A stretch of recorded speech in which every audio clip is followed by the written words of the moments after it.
O ministro Alexandre de Moraes foi sancionado pelos Estados Unidos. O STF disse que irá ignorar as sanções. Gilmar Mendes declarou que o STF seguirá firme. Mas e se o governo brasileiro orientar os bancos a descumprirem a Lei Magnitsky? Eu sou Davi Aragão e hoje vou explicar algo que pode desencadear a maior crise financeira da história do Brasil. O que acontece quando um país desafia diretamente o sistema de sanções americanos? Vou mostrar os mecanismos de retaliação que os Estados Unidos têm à disposição, os precedentes históricos e por que essa decisão pode transformar o Brasil profundamente. Fiquem até o final, porque isso pode afetar cada real na conta de vocês. Em 1º de agosto de 2025, algo inédito aconteceu na política brasileira. Pela primeira vez na história, o ministro do STF foi sancionado pelos Estados Unidos sob a Lei Magnitsky. A reação foi imediata e desafiadora. Alexandre de Moraes declarou: o STF irá ignorar as sanções praticadas. Este relator irá ignorar as sanções praticadas e continuará trabalhando. Gilmar Mendes foi ainda mais longe. O STF não se intimidará diante das ameaças dos Estados Unidos e disse que a independência do poder judiciário brasileiro é um valor inegociável. O que vimos foi uma blindagem institucional completa. Luiz Barroso, presidente do STF, disse que a corte seguirá firme no cumprimento de suas funções. Flávio Dino declarou total apoio. O próprio STF emitiu nota institucional defendendo Moraes. Até o procurador-geral da República, Paulo Gonet, e o advogado-geral da União, Jorge Messias, saíram em defesa. É uma solidariedade institucional que pode ter um preço financeiro devastador. Agora, imagine se o governo Lula, pressionado pela blindagem do STF, decida ir além das palavras. Imagine que obrigue os bancos brasileiros a descumprirem as sanções, que instrua o Banco Central a não colaborar com os bloqueios de ativos. Imagine que o Brasil oficialmente declare: não reconhecemos a Lei Magnitsky dentro do território nacional. Bancos brasileiros não cumprirão essas determinações. Isso não é ficção, é exatamente o que alguns países já tentaram fazer. E eu vou te mostrar exatamente o que aconteceu com eles. Quando o país desafia as sanções primárias da Lei Magnitsky, os americanos ativam algo que é chamado de Protocolo de Destruição Total. É uma segunda linha de ataque criada especificamente para quebrar países rebeldes. É como se fosse uma guerra em duas frentes. Primeiro, eles atacam a pessoa sancionada. Depois, atacam quem protege essa pessoa. E o Brasil inteiro pode acabar virando alvo disso. Vou explicar cada uma das armas dessa máquina de guerra financeira. A primeira arma são as sanções setoriais contra o sistema bancário brasileiro. É como se os americanos cortassem todas as artérias que ligam o Brasil ao sistema financeiro mundial. O mecanismo funciona assim: eles criam uma lista negra secundária. Se bancos brasileiros conscientemente descumprirem sanções do Magnitsky, entram automaticamente nessa lista. E aqui está o truque perverso: não precisam sancionar todos os bancos, basta sancionar 2 ou 3 bancos. Imaginem o Banco do Brasil sendo incluído na SDN List. Resultado: o banco não pode fazer mais correspondent banking com qualquer banco americano, não pode processar pagamentos em dólares, não pode participar de financiamentos de comércio exterior. Mas a coisa fica ainda pior. Por causa da regra de contaminação, qualquer banco brasileiro que fizer negócios com o Banco do Brasil sancionado também fica sob suspeita. É como uma doença que se espalha pelo sistema inteiro. 48 horas, todos os grandes bancos brasileiros estariam isolados. Itaú, Bradesco, Santander, todos cortados do sistema financeiro global. É a morte clínica do sistema bancário nacional. Protocolo de escalada automática. Aqui está o que torna essa arma tão terrível. Ela tem escala automática. Os americanos criaram um protocolo que funciona como uma máquina de guerra sem piloto. No dia 1, o primeiro banco é sancionado. No dia 3, bancos correspondentes americanos cortam relação. No dia 7, sistemas de pagamentos internacionais bloqueiam transações. No dia 15, bancos europeus cortam relações por medo de contaminação. No dia 30, o sistema bancário brasileiro está completamente isolado. É uma máquina que funciona sozinha, não precisam de nova decisão política. Tudo acontece automaticamente. E aí entra um efeito dominó tecnológico, o apagão digital. A segunda onda de ataques vem pelas empresas de tecnologia. E aqui está onde a coisa fica verdadeiramente aterrorizante. Amazon Web Services hospeda 60% da infraestrutura digital dos bancos brasileiros. Microsoft fornece sistemas operacionais para quase todos eles. Oracle roda base de dados. Cisco conecta as redes. VMware virtualiza todos os servidores. Quando um país é marcado como não compliance com sanções, essas empresas entram em pânico total. Não porque odeiam o Brasil, porque tem terror de perder acesso ao mercado americano. A Amazon fatura 500 bilhões de dólares por ano, sendo que 70% disso vem dos Estados Unidos. Ela não vai arriscar esse negócio para proteger alguns bancos brasileiros. É uma matemática simples. Vou descrever exatamente como seria o apagão tecnológico. Na semana 1, o serviço de hospedagem da Amazon anuncia revisão de compliance, que é um eufemismo para vamos ter que cortar vocês. Bancos brasileiros têm 30 dias para migrar de servidores. Na semana 2, a Microsoft cancela as licenças de Windows Server. A Oracle bloqueia atualizações de segurança e a Cisco para com suporte técnico. Na semana 3, 3, a Google bloqueia as APIs de pagamento. A Apple remove os aplicativos bancários dos sistemas da App Store. Samsung Pay para de funcionar. Na semana 4, toda a infraestrutura tecnológica dos bancos brasileiros está em colapso. Até o Pix pode parar de funcionar com isso. Cartões de crédito, então, nem se fala, quase todos de bandeira americana. A Internet Bank completamente sai do ar. É como se alguém desligasse a eletricidade de todo o sistema financeiro nacional simultaneamente. A segunda arma poderosa é o sequestro das reservas internacionais brasileiras. E aqui vem uma informação que vai chocar vocês. O Brasil tem 370 bilhões de dólares em reserva. Sabem onde 280 bilhões estão guardados? Em bancos americanos, europeus e treasuries do governo americano. É como guardar suas economias justamente na casa do inimigo. Os americanos não chamam isso de confisco. Eles usam termos técnicos, investigação de compliance, revisão de origem de fundos, auditoria de antilavagem, mas o resultado é o mesmo, o dinheiro fica totalmente congelado. O processo funciona mais ou menos assim. O Treasury Department, o Departamento do Tesouro, abre uma investigação administrativa sobre as reservas brasileiras. Alegam suspeita de que o dinheiro pode ser usado para facilitar violações das sanções aplicadas pela Lei Magnitsky. Durante a investigação, que pode durar anos, as reservas ficam totalmente bloqueadas. O Brasil não consegue acessá-las, não consegue vender os títulos do Tesouro Americano que possui, não consegue movimentar qualquer tipo de depósito. É como se o Brasil acordasse um dia e descobrisse que 75% das suas reservas internacionais viraram papel de parede. Do dia para a noite, o país fica sem capacidade de defender a sua moeda. A terceira arma, a desconexão do sistema SWIFT, é a arma nuclear do sistema financeiro internacional. SWIFT não é americano, ele é belga, na verdade, mas está totalmente dominado pelos americanos. Ele tem poder de veto sobre qualquer tipo de decisão, e quando os americanos pressionam, os europeus sempre cedem. O processo tem 3 fases. Primeiro, fazem a ameaça. SWIFT está revisando a participação de bancos brasileiros devido a violações de compliance de sanções. É um tiro de advertência. Bancos internacionais ficam apavorados, começam voluntariamente a reduzir transações com o Brasil. É como se o Brasil começasse a ficar com lepra financeira. Segundo, começam o isolamento seletivo. Bancos brasileiros ainda podem usar o SWIFT, mas com muitas restrições. Transações começam a demorar muito mais do que o tempo normal, e os custos ficam ainda maiores para as transações vindas do Brasil. É como se transformassem todas as autoestradas em estradas de terra e completamente esburacadas. Você ainda consegue chegar no seu destino, mas vai demorar 3, 4 vezes mais tempo, além de custar muito mais caro. E o terceiro, se o Brasil continuar resistindo à desconexão total, bancos brasileiros são simplesmente expulsos do sistema SWIFT. Resultado, o Brasil vira uma ilha financeira sem poder negociar com qualquer lugar do mundo. Não consegue receber pagamentos de exportações, não consegue pagar importações realizadas. O comércio internacional brasileiro para completamente, entrando em total colapso. A quarta arma, transformar commodities brasileiras em produtos tóxicos. É uma arma de destruição massiva econômica. O Brasil exporta 280 bilhões de dólares por ano. 65% são commodities. Soja, milho, café, minério de ferro, petróleo. Imaginem se esses produtos virassem radioativos comercialmente. Ou seja, ninguém poderia comprar do Brasil sem sofrer algum tipo de sanção dos Estados Unidos. Os americanos criam o que chamam de lista de contaminação comercial. Qualquer empresa que comprar commodities brasileiras, enquanto o Brasil proteger sancionados pela Lei Magnitsky, pode ser também sancionada. É uma estratégia de terror psicológico. Eles não precisam sancionar todas as empresas. Basta sancionar 2 ou 3 grandes, como exemplo, que todas as demais irão seguir. Imagine que sancionem as americanas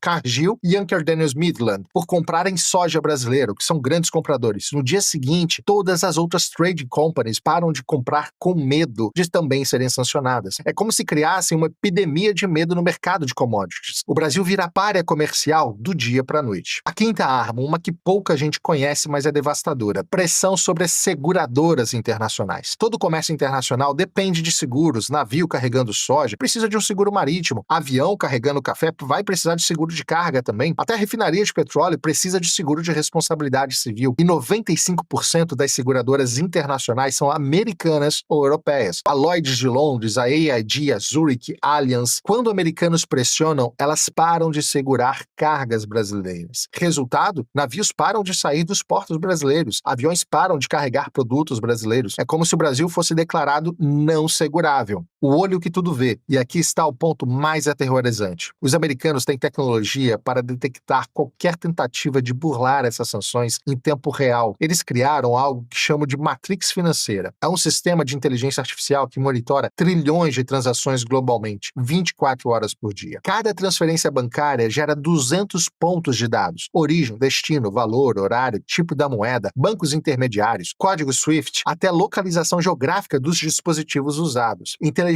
artificial processa esses dados em tempo real. Machine Learning identifica padrões suspeitos. Se você transferir dinheiro para alguém sancionado usando um banco intermediário lá em Singapura, eles detectam em apenas 30 segundos. Mas vai além da tecnologia. Eles criaram uma rede de informantes digitais. Exchanges de criptomoedas, por exemplo, reportam transações suspeitas. Fintechs vão compartilhar dados de compliance e até empresas de cartão de crédito também viram espiões. É como se cada transação financeira no mundo fosse monitorada por um exército de algoritmos e também de delatores digitais. Para entender o poder dessa arma, veja o que fizeram com a Rússia em 2022. Em 72 horas, destruíram a economia russa. No dia 1, sancionaram os bancos russos. No dia 2, cortaram acesso ao SWIFT. No dia 3, congelaram 300 bilhões em reservas do Banco Central Russo. Resultado? O rublo desvalorizou 50% em uma semana. A inflação disparou 20%. O PIB do país contraiu 8% só no primeiro ano. E aqui está o detalhe principal. A Rússia teve 15 anos para se preparar para essas sanções. Criou sistemas alternativos, acumulou ouro, fez parcerias com a China e, mesmo assim, a economia russa foi praticamente devastada. Vou dar exemplos mais detalhados de países que desafiaram o sistema americano. O caso do Irã, a lição de resistência. Entre 2010 e 2018, o Irã tentou resistir às sanções nucleares, criou um sistema bancário alternativo, usou permuta de mercadorias e até criou uma moeda digital própria. Os americanos responderam com sanções secundárias massivas, cortaram qualquer empresa que fizesse negócio com o Irã do sistema financeiro americano. O resultado veio em números. O PIB iraniano caiu 25% em 5 anos. A moeda se desvalorizou 90%. As importações caíram 80% e o país quase entrou em um colapso social. Só em 2018 o Irã capitulou e aceitou negociar um acordo nuclear. Mesmo assim, muitas sanções continuam até hoje. Outro caso da Venezuela, uma morte lenta. Venezuela tentou proteger funcionários sancionados usando bancos privados e empresas estatais. Os americanos escalaram gradualmente. Primeiro sancionaram Maduro, depois ministros, depois toda a PDVSA, que é a principal estatal petroleira da Venezuela, além do Banco Central e finalmente toda a economia venezuelana. O resultado disso é mais do que conhecido, né? O PIB venezuelano caiu 75% em 8 anos. A hiperinflação destruiu a moeda. 7 milhões e meio de venezuelanos deixaram o país, o que é 25% de toda a população. A Venezuela hoje é um cadáver econômico. Hoje produz apenas 10% da sua capacidade, o que antes eram 3 milhões de barris de petróleo por dia, hoje são apenas 300 mil.